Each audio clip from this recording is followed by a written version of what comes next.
आज मला रक्षाबंधनाच्या या पावन पर्वावर आमची लाडकी बहीण श्वेताताई महल्ले यांचं अभिनंदन करण्याकरता मी खास करून चिखलीला आलो आहे।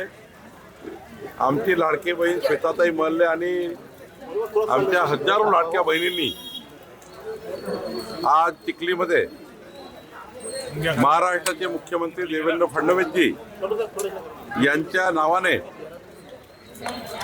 देवाभाऊ कोऑपरेटिव्ह महिलांची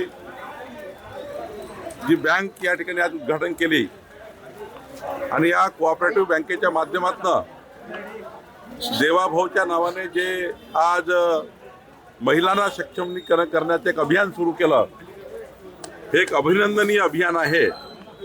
महाराष्ट्रामध्ये आमच्या आमदार श्वेताताई महल्लेजींनी हा पुढाकार घेतला आणि त्यांचा मानस आहे की माननीय देवेंद्र फडणवीसजीचे सरकार, आमचं सरकार, देवाभाऊचं सरकार जे महिलांना सक्षमीकरण करण्याकरता जे मोठं पाऊल उचलतं आहे त्याला जोड देण्याकरता आमच्या श्वेताताईंनी ही बँकेचं, कोऑपरेटिव्ह बँकेचं, महिला कोऑपरेटिव्ह बँकेचं जाळं सुरू केलं आणि मला विश्वास आहे की पुढच्या 5 वर्षामध्ये माननीय आमदार श्वेताताई महल्लेजी या संपूर्ण बुलढाणा जिल्ह्यामध्ये, विदर्भामध्ये आणि महाराष्ट्रामध्ये या बँकेला महिलांच्या सक्षमीकरणाकरता एक मोठं साधन म्हणून त्या ठिकाणी पुढे नेतील असं मला वाटतं आहे।